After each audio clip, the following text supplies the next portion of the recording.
efforts. So now that our members have made that clear and the Liberal fear and smear campaign dies with a whimper, let this Parliament get to work. Conservatives have endorsed hopeful solutions that ensure safer streets, young people have more job opportunities, and affordable home ownership returns. It is these hardworking men and women who do everything right and are too often left behind by these Liberals. These are the people who have joined our party, who showed up in Calgary, who support this team, who knocked on doors from coast to coast, who demand action and expect results. To them I say, we see you, we hear you, we're ready to get the work done, and under this leader, you'll never be left behind.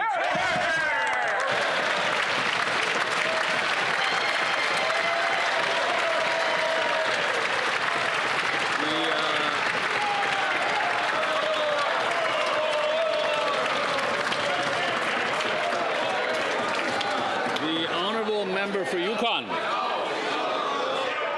Dance. Don't say dance. That is the spirit, Mr. Speaker. Sorry, the sound isn't coming through for some reason or other. We'll start from the top for the honourable member for Yukon. Dance, don't say dance. That is the spirit, Mr. Speaker, of the upcoming 13th annual Yukon African Music Festival. Qui aurait pu croire dans l'obscurité? Who could have believed that in the darkness and cold of early February, the African community in Yukon could bring us music, light, and joy to get rid of the winter blues? Yukon African Music Festival, organized by Yukon's Talia International, highlights the rich variety of African culture. Award-winning artists from around the globe will be on stage or showcasing their work, bringing Yukoners of all backgrounds together in honor of African heritage.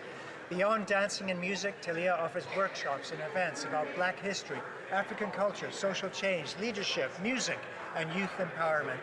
Join me in congratulating Leonard Boniface and the board and volunteers with Yukon's Talia International for putting together yet another amazing event.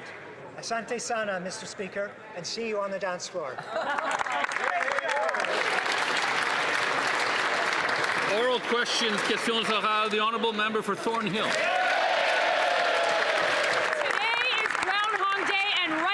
The government is back with the same recycled ideas on grocery prices. They promised a grocery rebate years ago, and food bank lines got longer. They spent years talking about affordability, and prices kept climbing. They promised action, but after all of that bluster, groceries will cost a family of four more than $1,000 extra this year compared to last. Wow. And now they're back at it again, offering the same inflationary plan, $10 a week off of a $300 grocery bill, and that's not even for everybody. So why are Canadians supposed to believe them this time? The Honourable Minister of Finance. It might be that my colleague was more concerned about their own future, but on this side of the House, we were concerned about the future of Canadians. That's right. There's a lot to be rejoiced today, Mr. Speaker. That's why I see the Conservatives so enthusiastic. It's Monday and we have good news. You know why, Mr. Speaker? Because we did the second reading of C-19, Mr. Speaker. C-19, that's why I see all the Conservatives smiling, Mr. Speaker, because they know that helping 12 million Canadians is why Canadians send us here. Mr. Speaker, we're going to build a strong Canada. We're going to build strong families because we believe in Canada. The honourable member for Thornhill. I don't think he's grasped the irony of today.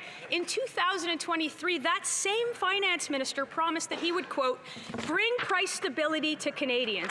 He summoned the grocery CEOs to Ottawa. He promised competition. He promised affordability. And then he delivered 2 more years of whatever that was. Now in Canada, we have the highest food inflation in the G7, and over 2 million people are lined up at a food bank every single month.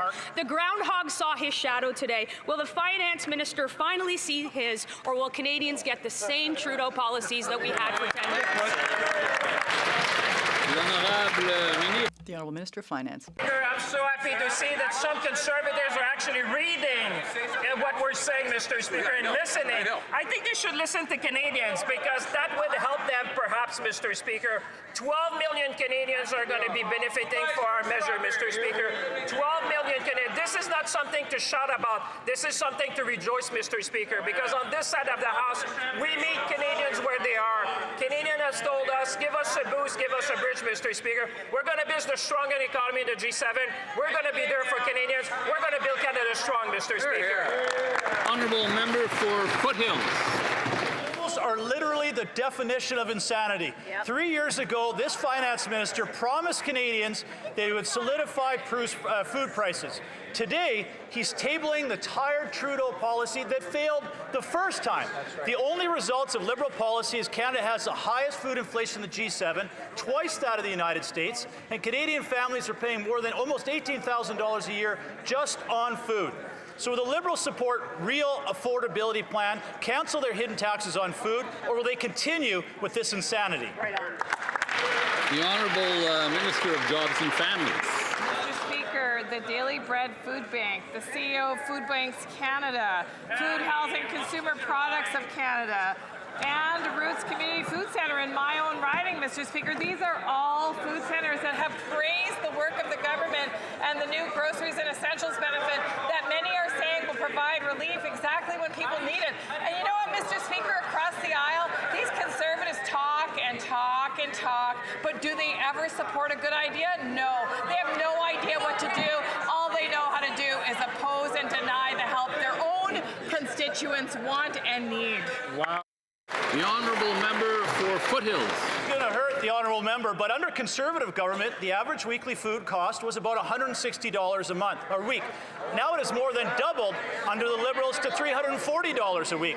The facts are that the Liberal policies are driving up food prices to Canadians. The fact are 2.2 million Canadians are using a food bank every single month. And the reasons for the food prices aren't a secret. It's an industrial carbon tax, a fuel standards tax, driving up the costs on food, fuel, fertilizer, and farm equipment. So again, will the Liberals support a real food affordability plan, a Conservative plan, or will they continue to drive up food prices? The Honourable Minister. Mr. Speaker, here we go again, talking about imaginary taxes instead of the real things that help Canadian families. Last week I met with provinces and territories from across the country who all agree that, for example, the early learning and childcare system is saving families in all of our jurisdictions, sometimes up to, Mr. Speaker, $14,000 a year. That's the kind of thing that Conservatives vote against. Whether it's a school nutrition program, support for families raising children, or now a groceries and essentials benefit that will help some of the most vulnerable in our community, they say no to their Conservatives, even their Conservative voters. The Honourable Member for Charlebourg, Haute-Saint-Charles. Mr. Speaker, Canada now leads the G7 in food inflation. In 2023, the Minister of Industry, however, stated that the Liberal government had obtained a commitment from major grocery chains in Canada to stabilize and lower prices. Then in September 2023, the same minister threatened to use all means at the government's disposal to force them to lower grocery prices. In October of the same year, the minister claimed victory, saying, and I quote, Canadians will see discounts, price freezes, and competitive pricing programs. Today, food inflation in Canada is twice as high as in the United States. What happened to his promise?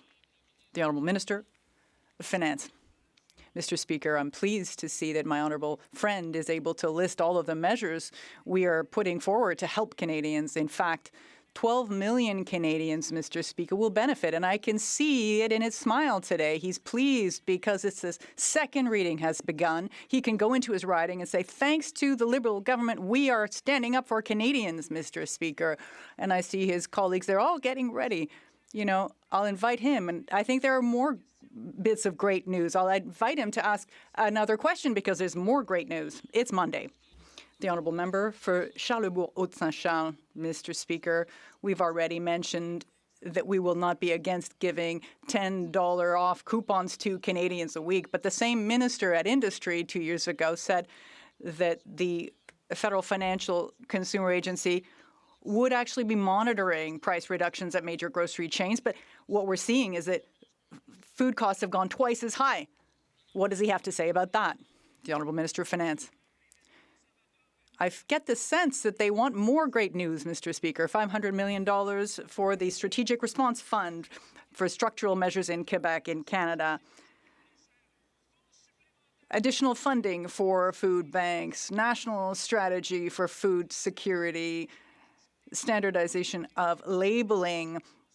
Not only are we acting on one-time basis to support Canadian families now, we're also making food security at the heart of the government's business. I'd invite all members of this House to vote in favour of the bill. Let's move forward for Canadians and build a strong Canada. The honourable member for Saint-Jean.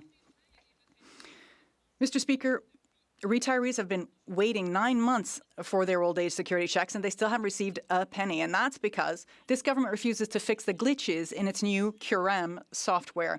It's been aware of the problem since June, when it was informed of them by its officials. And yet, as recently as Friday, the government House leader told us that they would correct the errors if there are any. Well, there are, Mr. Speaker.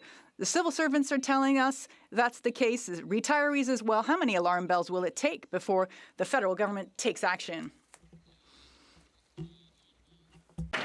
State for seniors. Although this delay is already any time too much, a large number of retirees have received their benefits without delay. The department is working to address any problems these clients may encounter. We continue to improve the process for delivery of these benefits. The honourable member for Saint-Jean. Mr. Speaker, this infamous CURAM software depriving retirees of their old age pension is costing us a pretty penny on top of everything else. We're talking a cost overrun of over almost $5 billion. That's 10 times the amount of the SACLIC scandal for software that doesn't work. At that price, with these failures preventing seniors from receiving their pensions and enjoying their retirement, shouldn't the government do something? Minister of Jobs and Families. The department is working with the agency to address the cases where individuals have a hard time accessing their benefits. Over 98% of old age security recipients are receiving them without delay. This is a system that is decades old and has been viable. We would invite the member across the way to provide names, and then we will be able to help these individuals. The member for Shefford. Mr. Speaker, imagine retiring and then not receiving your pension payments for 9 months. Imagine what that does to your financial planning. Some people need their pension to pay their rent. Some people need it to pay their groceries. Imagine being in their shoes and hearing the government act as if everything were running smoothly. The Bloc Québécois has called for an investigation into the problems caused by the CURAM software for retirees and these cost overruns. Will the government cooperate? The Honourable Secretary of State for Seniors. Our government protects data. We've increased old age security payments. We provide dental care and also housing for seniors. We are modernizing the system so seniors can get better services. We would invite the members across the way to provide the names of individuals who need help, and we will help them. Long-range mountains. Mr. Speaker, Canada has some of the highest food inflation in the G7, and Canadians are paying for it at the grocery store.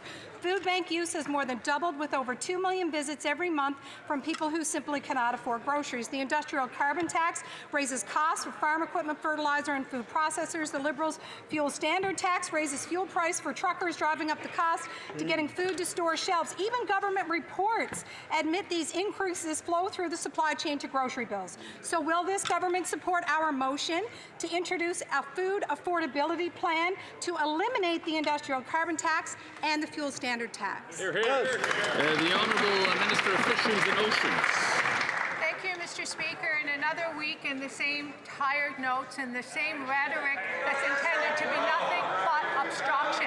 I can tell this opposition member from Newfoundland and Labrador that I hear from her constituents regularly. They want us to continue to work on the supports that are important, not just to my province of Newfoundland and Labrador, but the entire country. True affordability measures, growth that will build this country, support workers, stop the nonsense. Let's get to work. Hear, hear. The honourable member for Long Range Mountains. Liberal policies will never lower grocery prices with rebates or temporary fixes. As an example, Bill C-19, we won't block it, but small rebates don't make food cheaper at the checkout. I've heard from retirees in Newfoundland and Labrador who sit just above the GST credit threshold. They get no benefit at all, yet they face the same high grocery prices as everyone else. This temporary measure won't reduce the price of a single item in a grocery store. It's an admission that Liberal policies have driven up the cost of living, and now they're sending checks instead of fixing the problem. Will they support our food affordability plan? The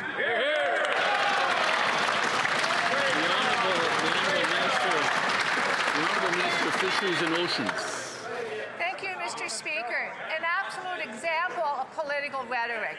What will help families is when we support workers, when we build this country, when we support in rural communities, infrastructure. These are real supports. $10 a day childcare allows women to get into the workforce. The child family benefit, dollars in parents' pockets. Let's stop the nonsense. People, Canadians, Newfoundlanders and Labradorians want us to work for them. Please stop this and let's work together. The Honourable Member for Bellechasse-Les Etchemins-Lévis. Mr. Speaker, Canada now leads the G7, but for the wrong reason, actually, for food inflation. Prices are raising twice as fast as when the Prime Minister took office. The Liberals are taxing producers and shippers. Their fuel tax will cost up to $1,000 per household. Taxing farmers and truckers means taxing families. Conservatives are proposing eliminating the fuel standards tax, increasing competition in the grocery sector. Can we count on their support? The Honourable Secretary of State. Thank you, Mr. Speaker. In the current circumstances, what really matters to Canadians is to gain back their spending power. That's what we're working on. We're building jobs. We're rebuilding our businesses. And we're also working on this by giving Canadians a number of measures. In my riding alone, and her riding alone, the child tax benefit will have an effect, $8,000 per child effect per family. And that's also an effect that is to be inaudible. The Honourable Member for Bellechasse-Les Etchemins-Lévis. Mr. Speaker, if that were working, I think we'd know by now. The only thing we know is that we are champions among the G7 countries when it comes to food inflation. My question is this: will the government simply finally stop taxing the middle class and instead support our plan, which, 1, eliminates the fuel standards tax, and 2, increases competition among grocery store chains? It's simple. The only Parliamentary Secretary. Sorry, Secretary of State. Thank you, Mr. Speaker. Nature is important, yes, Speaker, because we have to address the issues of climate change, and this is why we shouldn't get rid of every carbon tax, because climate is the thing that has the highest effect on consumer prices. But in the meantime, what we are doing is that we're giving Canadians the means to have more capacity to buy things. We have to put an end to this obstruction. They need to work with common sense measures to help Canadians. That's what we are doing. The Honourable Member for Cambridge. Mr. Speaker, after a decade of Liberal government, Canada has gone from having the strongest middle class in the G7 to the highest food inflation in the G7. A full-time job used to put food on the table. Now it does not even guarantee a full cart of groceries. The government keeps claiming it's helping, yet food inflation has doubled since the Prime Minister took office. Canadians are still paying for more groceries than what they get in the rebate. It's a $10 coupon on a $300 grocery bill for little food. As the saying goes, give a man a fish and he eats for a day. But give Canadians the means to provide, they can eat every day. If this Liberal government truly believes no one in Canada should go hungry, will it support our motion to introduce a food affordability plan? The Honourable Minister for Women and Gender Equality. Mr. Speaker, we are delivering relief for Canadians when they need it the most, and according to the Canadian Labour Congress, strengthening the GST credit now, the Canadian Groceries and Essentials benefit, will help many Canadians trying to make ends meet.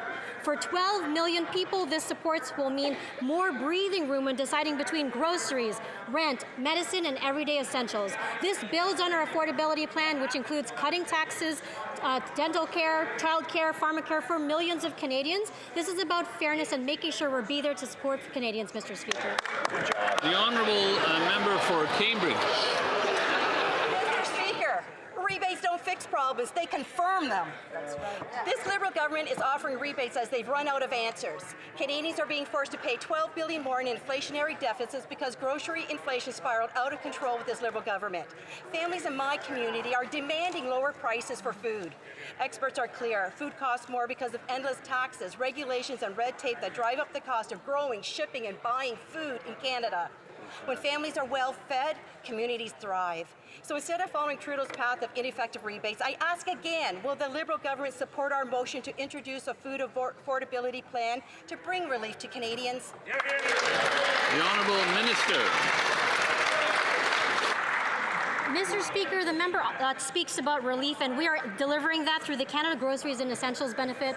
A family of four will receive $1,900 a year, but to address the root causes of food insecurity, we are strengthening Canada's food supply by supporting Canadian producers and local greenhouses, that's small businesses, Mr. Speaker. We're building the National Food Security Strategy so food stays affordable and available. According to Food Secure Canada, this is a serious win for Canadians. Nice. The honourable member for Provencher. Mr. Speaker, the Prime Minister has doubled down again. Since he took office, food inflation has doubled. Compared to the United States, food inflation has doubled. Since the Liberals took power, food back usage has doubled. The Liberal fuel standard tax already adds 7 cents per litre to the cost of fuel. This Prime Minister wants to more than double that to 17 cents per litre, further increasing food inflation. Will the Liberal government support our food affordability plan by eliminating both the industrial carbon tax and the fuel standard tax, which will provide double the relief for Canadians? The Honourable Government House Leader. Well, Mr. Speaker, they're back from Calgary. They heard moral...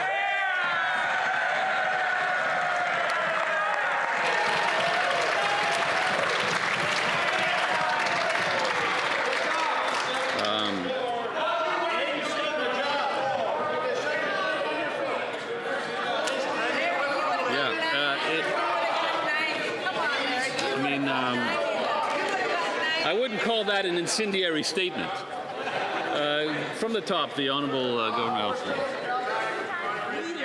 Well, Mr. Speaker, in Calgary, they heard more old hits than at the Elvis tribute show at the casino. And they come back and repeat them just like the leader writes it out for them in the back rooms. Imaginary taxes, no plan for affordability. We have a bill before this House that will give up to $1,800 for families to afford the cost of groceries in this country. We know that affordability is a challenge. That's why we have real policy, and they just play the old hits, Mr. Speaker. The Honourable Member for Mirabel. Mr. Speaker, the people of Mirabel are once again threatened with expropriation by the federal government. After this white elephant airport now, it's time for the high-speed rail line. At the last minute, a new trail line was announced, and it runs through our community, even though there have been zero consultations with elected officials, farmers, or the people of Mirabel. And just like the train, the consultations are passing right through Mirabel without stopping, even though the route will necessarily pass through areas where people are still traumatized by the expropriations of 1969. First, will the government ensure that there are real consultations in Mirabel? The Honourable Minister of Transportation. Of course, there have been consultations, and there will be more. We consult with mayors, stakeholders in the Lower Laurentide region, throughout the region, and in Ontario. And you know what, Mr. Speaker? People are excited. They're excited by this technology, by these advances. And come on, just comparing an international airport to a small rail line 60 meters wide, I think the honourable member for Mirabel. Well, the Liberals say they'll discuss the matter with constituents, but in their Bill C-15, they're putting a gun to their heads. People are not excited about receiving expropriation notices by email. They're not exactly thrilled to hear that they won't have the right to contest these notices within 30 days. The Liberals want to eliminate the requirement to hold public hearings and impact assessments. They want to be able to retain control over the land in question for 2 years. Worse yet, they want to unilaterally set the purchase price of the land. C-16. This is a step backward to the 1960s for Mirabel. Will the government withdraw these measures? The honourable member for Transportation.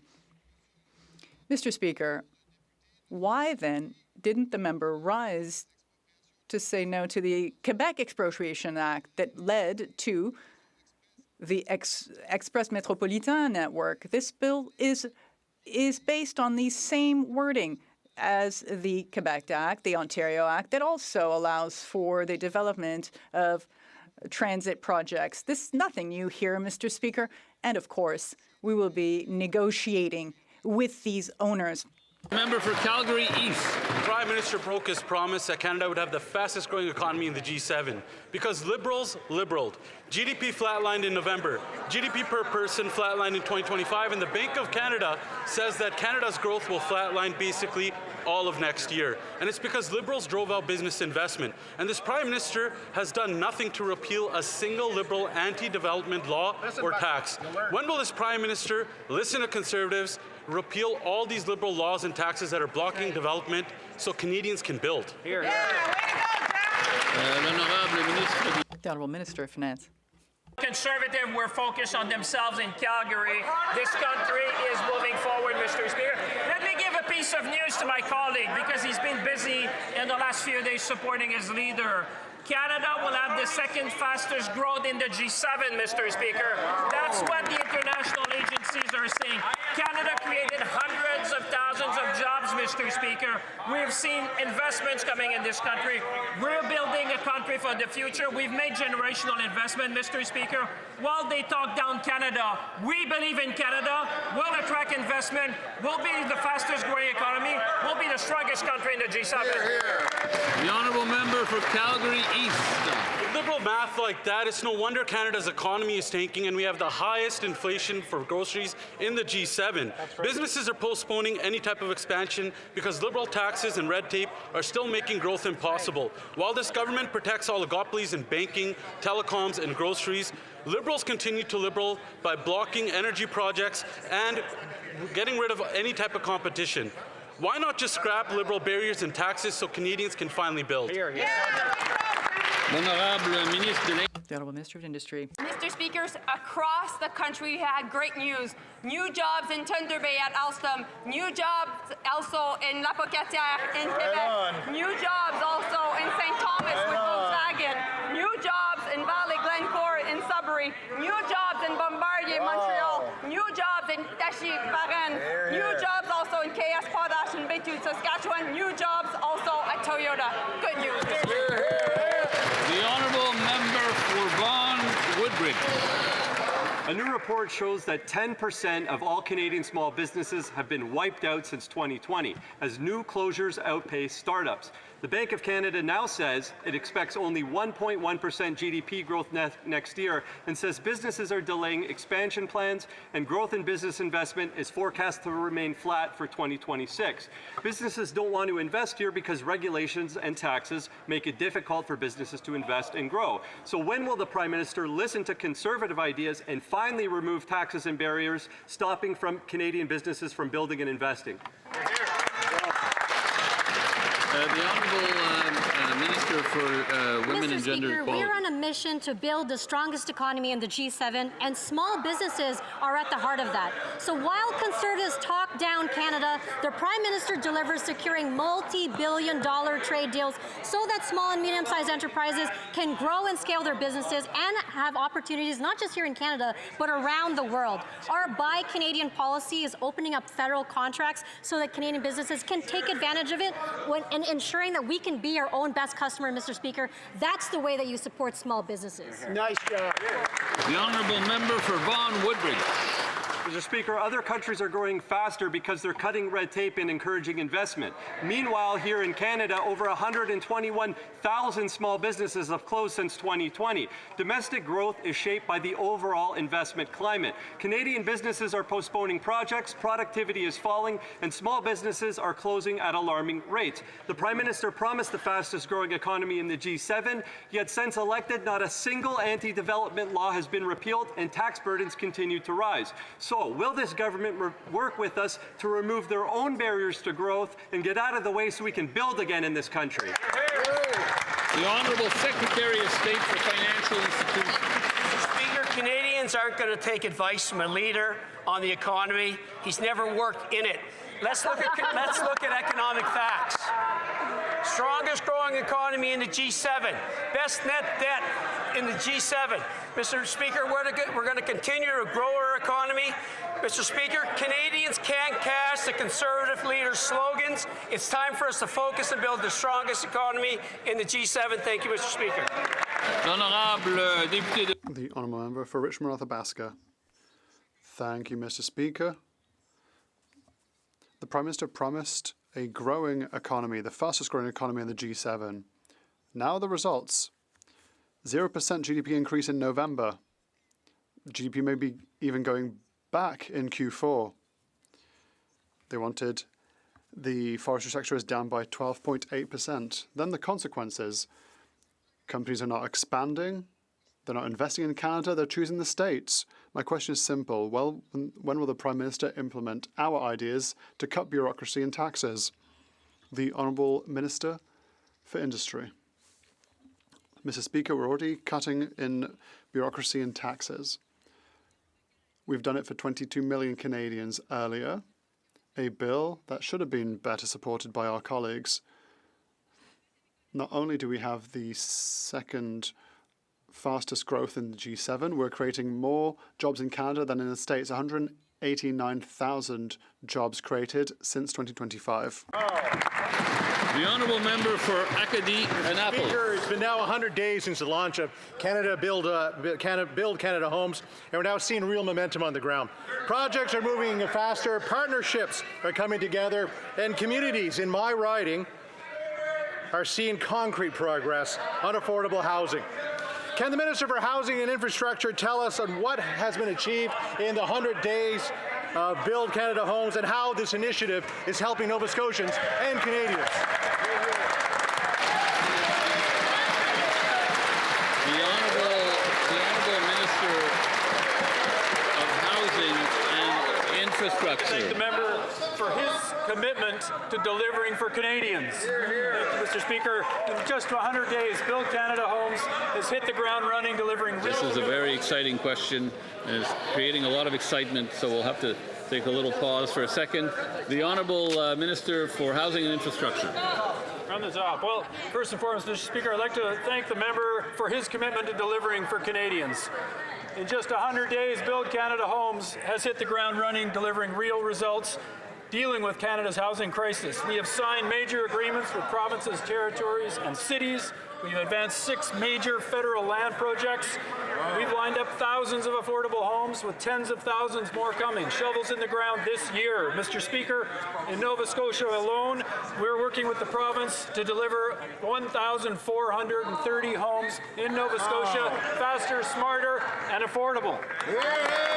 The Honourable Member for Cloverdale, Langley City.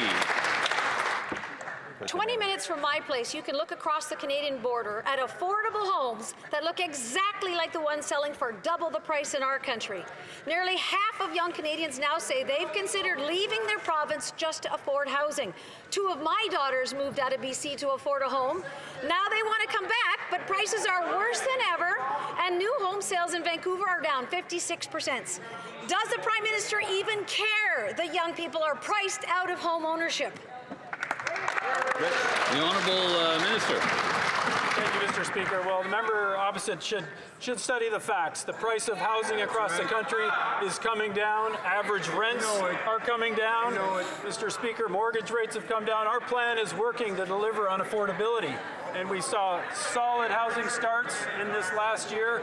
We're focused on delivering that affordability, all types of housing across the country in partnership with communities, some provinces, territories, and Indigenous nations. Thank you, Mr. Speaker. The honourable member for Cloverdale, Langley City. Mr. Speaker, this didn't happen by accident. Homes didn't just suddenly become unaffordable on the Canadian side of the border. Government policy made them that way. And that's why sales are collapsing. Builders are laying off workers and young Canadians are forced to leave. Right. Will the Prime Minister admit his housing policies are the reason young Canadians can afford a home 30 minutes across the border, but not here? Will he finally remove the roadblocks that are driving our talented kids out of Canada? The Honourable Minister of Housing and Infrastructure. Thank you, Mr. Speaker. This government is committed to the most aggressive investment in affordable housing in Canadian history. Right on. And Mr. Speaker, that starts with the first-time home buyer's tax break of $50,000. The members opposite stalled it all through last year. We're bringing that forward and delivering it for young Canadians. We've got $13 billion in this budget to deliver for Build Canada Homes and making sure we're building co-op housing, affordable rental, and $1 billion for supportive transitional housing to help solve the homelessness crisis. Thank you, Mr. Speaker. The honourable member from Montmorency-Charlevoix.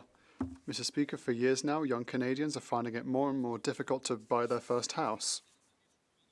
Over the last 10 years, there's been a 10% decrease in access to property, and 8 out of 10 Canadians say that now it's a dream just for the rich. 90% of Gen Zs and millennials say that they are very preoccupied and concerned by this crisis. How can the minister say that his plan is working when young Quebecers are realizing that despite their best efforts, they'll never have access to a home of their own?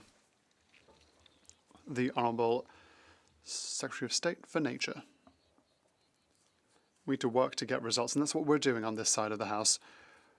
My children know the problems highlighted by my colleague. I have 4 children, and they want access to a home, and we'll find solutions. And that's the reason for which we've committed to working forward with Housing Canada. And a great announcement has been made with Quebec to support infrastructure, because not only for homes, we need water to get there, electricity to get there, we need roads to be there, we need schools, we need infrastructure. That's what we're working on. My colleague, their colleague, and we want to build houses for our youth, and that's what we're doing.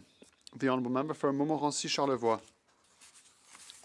Despite this crisis, this unprecedented crisis where young families are still trying to find a way to become a homeowner, out of 10 new builds, only 5 will be bought. The 5 others will be rented out. 38% of builders say that they had to lay off workers, and 86% are worried about the future of their business.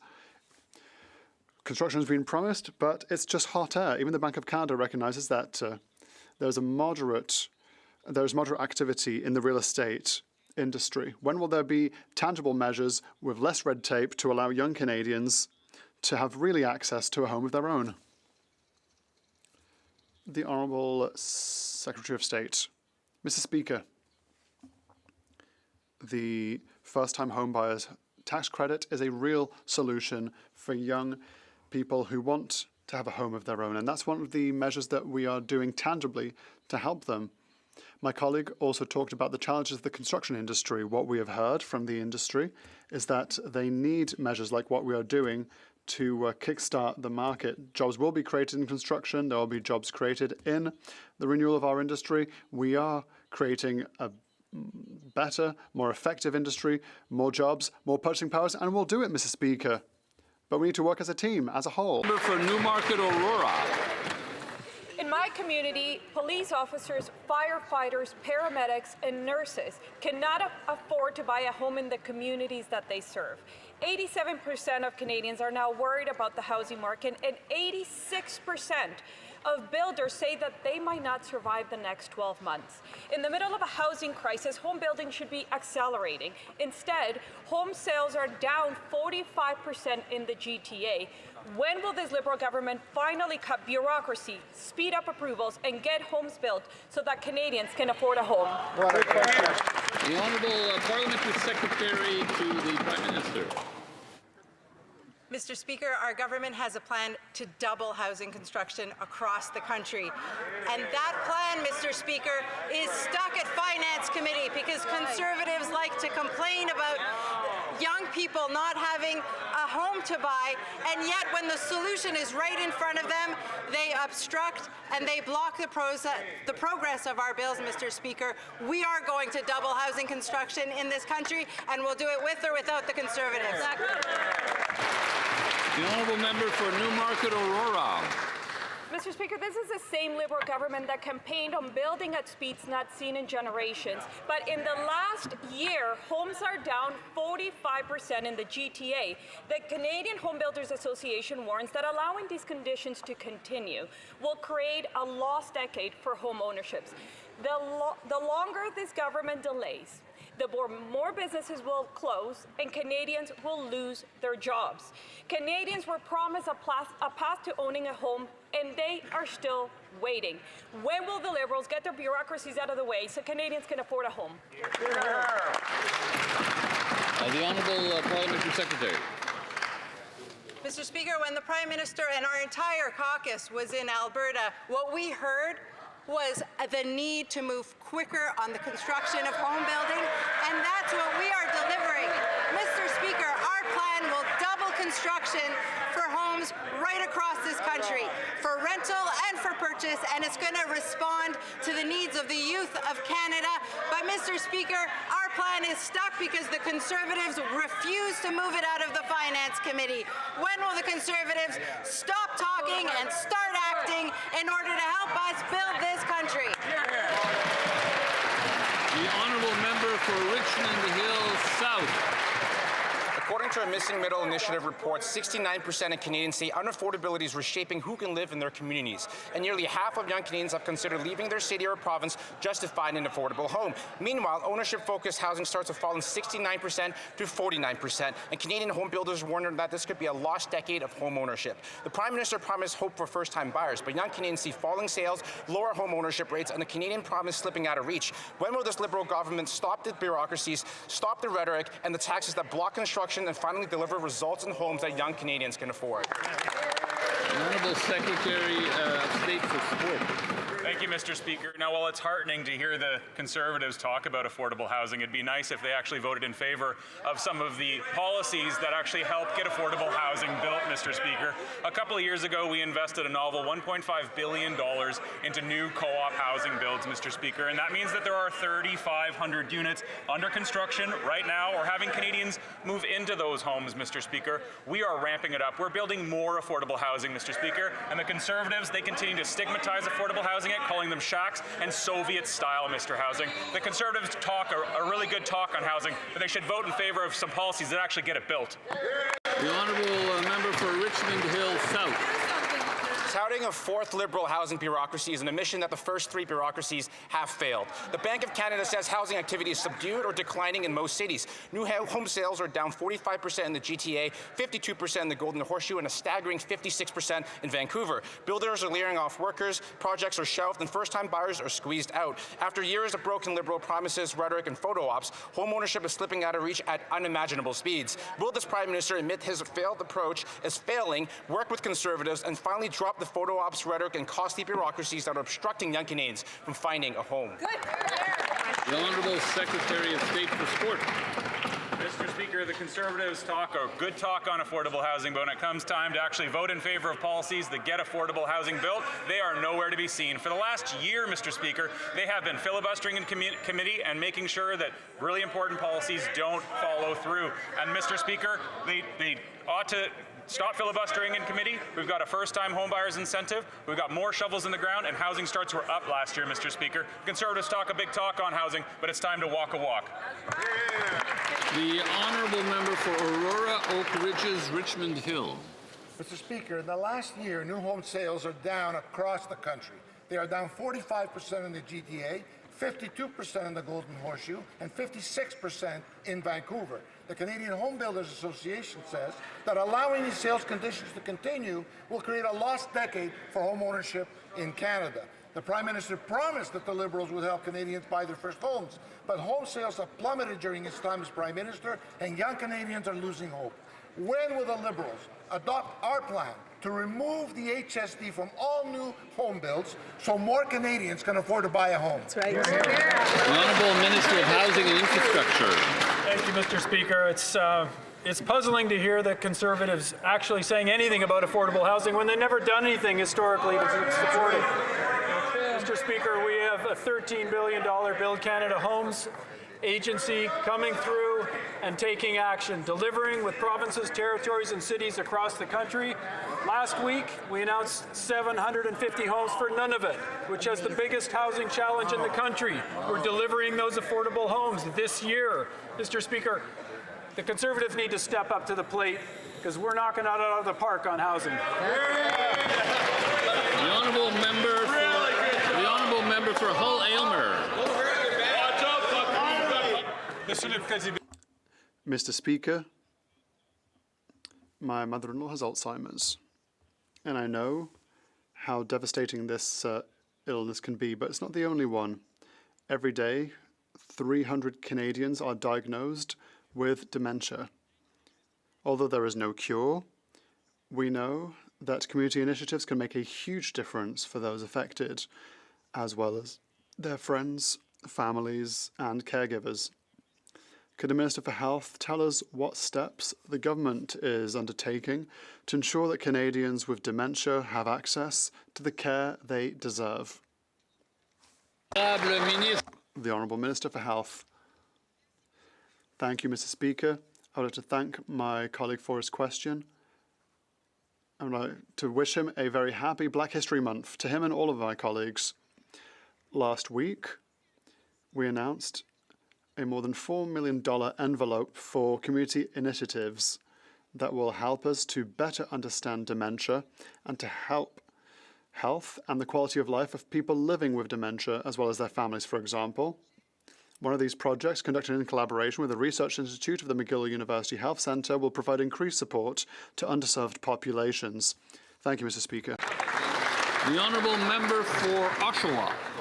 Mr. Speaker, on Friday, 1,200 auto workers in Oshawa worked their last shift.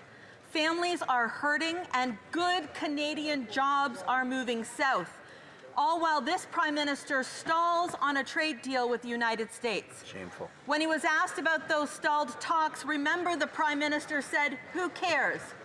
Well, those 1,200 auto workers in Oshawa are watching today. They want to know, does the Prime Minister care now? Hear, hear, hear. L'honorable ministre de l'Industrie. Mr. Speaker, I've been to Oshawa, I've met with the workers, and I know how much they're frustrated and anxious. And that's why we're standing side by side with them. And that's why also I've been in contact with Unifor, their union, I've been in contact with GM itself, and that is also why we're getting our money back from GM. And that's also why we've restricted the access to the Canadian market to GM. Mr. Speaker, we will invest in those who invest in us. Honourable member for Dufferin-Caledon. Mr. Speaker, that's the same drivel that this minister was trying to sell to auto workers 3 months ago, and nothing's actually gotten better. So let's start with how it started. How it started, they said they were the ones who can negotiate with Donald Trump. Well, let's look at how it's going. 700 auto workers lost their jobs in Ingersoll. 3,000 auto workers have lost their jobs in Brampton, and 1,200 have now lost their jobs in Oshawa. We need to get beyond these talking points. Simple question for this minister. When will these auto workers actually get their jobs back instead of these tired words? The Honourable Minister. Mr. Speaker, we have no lesson to take from the Conservatives who bailed out GM and protected their executives rather than their workers. That's exactly what they did at the time. And now what we're doing, we're coming up with a plan. They have no plan whatsoever, and we presented it to Premier Ford, and what did he say? Really good plan. We'll have good news soon, Mr. Speaker. Member for Dufferin-Caledon. Mr. Speaker, it's really sad for auto workers to hear this secret plan. This secret plan for auto workers sounds an awful lot like the check is in the mail or the dog ate my homework. Yeah. But you know what's not secret? The 5,000 auto workers who have lost their jobs and now have to figure out how they're going to put food on their table and how they're going to pay their mortgage. In a cost of living crisis, caused by these Liberals. Yes. So my question to this minister is, please get on your beyond your talking points. Please stop saying we're standing up for workers when 5,000 workers have lost their jobs. It's a simple question.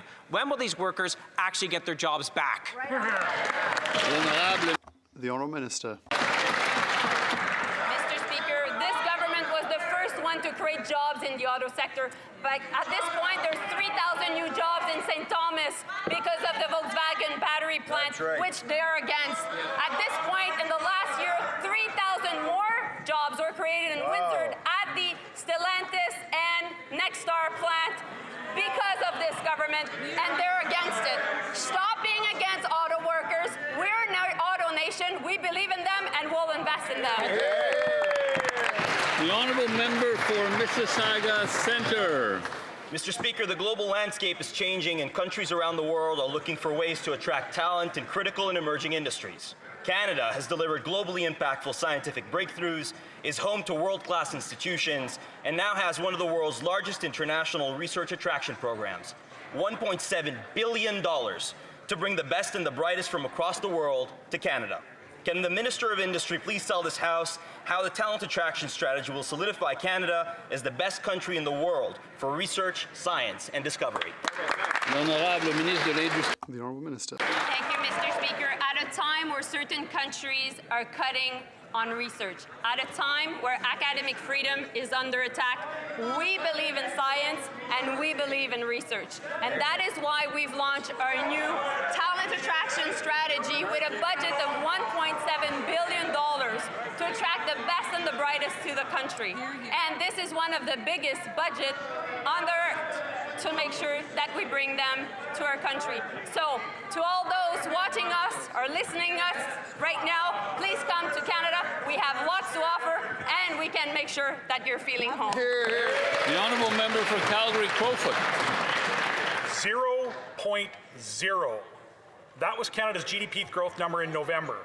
The fourth quarter growth number is expected to be negative. 2025 was another lost year for the Canadian economy following 10 years of near zero per capita growth. The Prime Minister promised the fastest growing economy in the G7, but he hasn't repealed any of the government's anti-development laws and taxes. Conservatives have a plan to cut regulations and taxes. We're here to help. Will the Prime Minister adopt our plan? The Honourable Member for Emergency Management and Community Resilience. The Honourable Minister, I should say. Mr. Speaker, the world has changed, and it's pretty clear that after the Conservative convention this weekend, the Leader of the Opposition hasn't. Conservatives keep going back to the same old attacks, demonizing diversity, denying climate change. But we have a plan. We're focused on what Canadians actually care about, supporting families and building Canada in a changing world. That's why we announced new affordability measures, including the groceries and essential benefits that will help up to 1.3 million Albertans. This time, Conservatives got serious. Here. The Honourable Member for Vancouver East. The Prime Minister said in Davos, there's a strong tendency for countries to go along to get along. Well, the moment for Canada to show up is here. Canadian-made parts have been found in weapons killing civilians in Gaza, Sudan, and Yemen. A Canadian-made armored vehicle was seen in Minneapolis the day I shot and killed Alex Pretty. Will the Prime Minister live by his words and, quote, stop pretending to name reality and support Bill C-233, the No More Loopholes Act, so that Canadians is not complicit in these horrific acts against humanity? Hear, hear. The Honourable Minister of Foreign Affairs. Mr. Speaker, I urge the member opposite to be accurate in her representation of Canadian law. First, Canada has one of the strongest export permit regimes in the world. Second, Canada has not approved any new permits for items to Israel that could be used in the current conflict in Gaza since January 8th, 2024.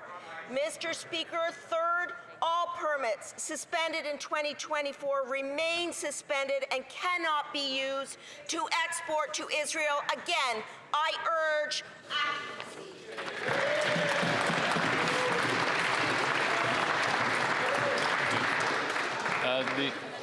Is the honourable member for Vaughan Woodbridge standing up on a point of order? No. Okay.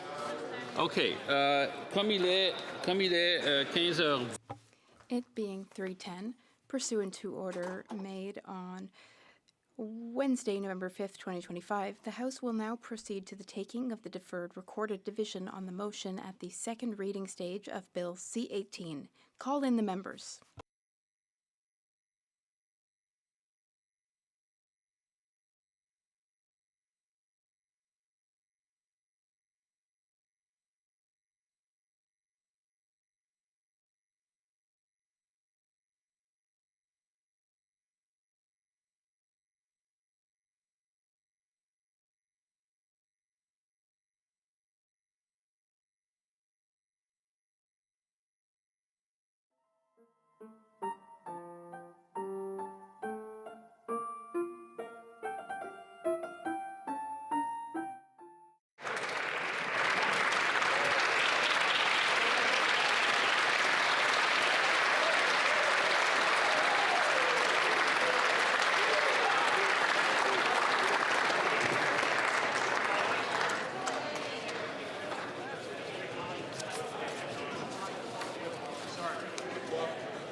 La question est la suivante.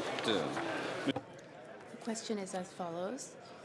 Mr. Sidhu, Brampton East, seconded by Ms. McKnight, moved that Bill C-18, an act to implement the Comprehensive Economic Partnership Agreement between Canada and Indonesia, be now read a second time and referred to the Standing Committee on International Trade.